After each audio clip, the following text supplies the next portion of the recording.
Je lis du livre de Psaume 119 au verset 9 ce qui suit. Comment le jeune homme rendra-t-il pur son sentier en se dirigeant d'après ta parole? Notre thème pour ce jour, c'est jeune homme. Prions.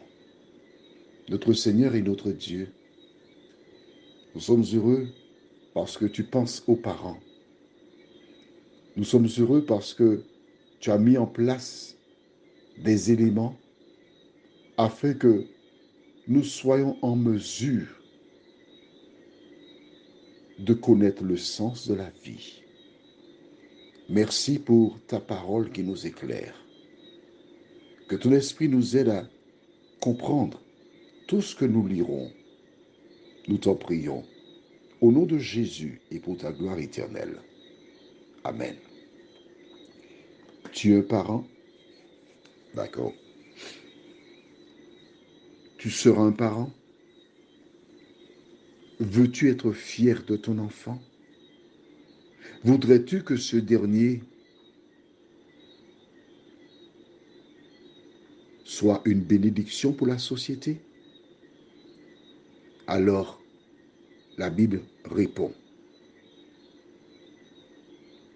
Comment le jeune homme rendra-t-il pur son sentier? En se dirigeant d'après ta parole. Que dégageons-nous de cette lecture? La parole nous indique qu'il y a deux voies. Pure et impure. Impur, c'est pas difficile. Mais pur, c'est en se dirigeant d'après ta parole. Comment le jeune homme peut-il se diriger d'après la parole de Dieu? C'est la question que j'ai pour toi ce matin. Comment ton enfant, ta fille, ton fils pourra-t-il se diriger selon la parole de Dieu?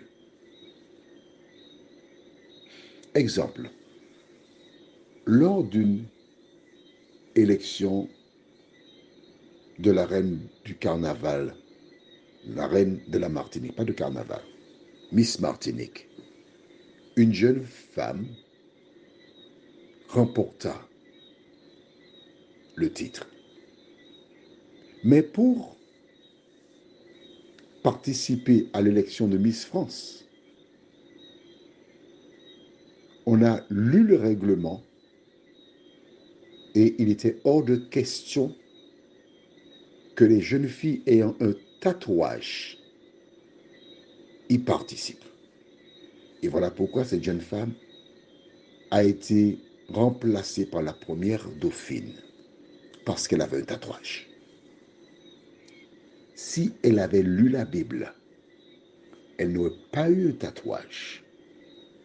Elle aurait représenté la Martinique en qualité de Miss Martinique. Voilà un exemple concret.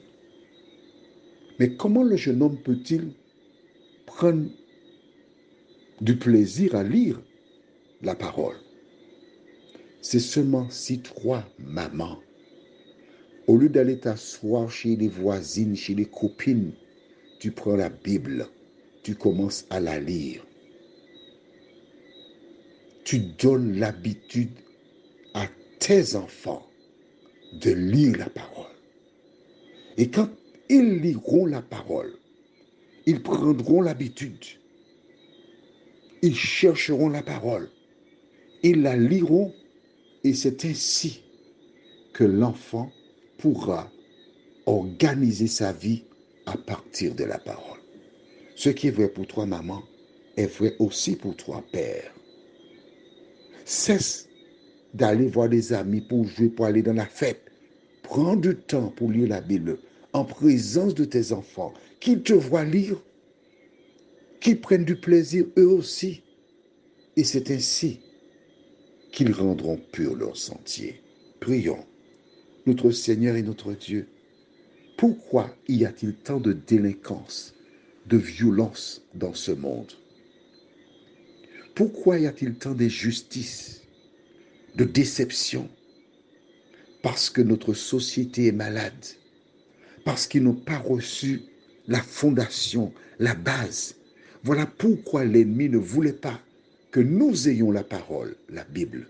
Mais Seigneur, aujourd'hui, tous nous pouvons avoir la Bible.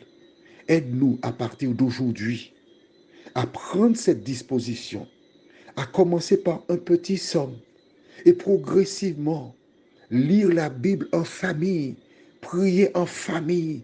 Et c'est ainsi que nous serons plus forts. Éternel, merci pour ta parole. Nous t'en prions au nom de Jésus et pour ta gloire éternelle. Amen. Je te souhaite une bonne journée.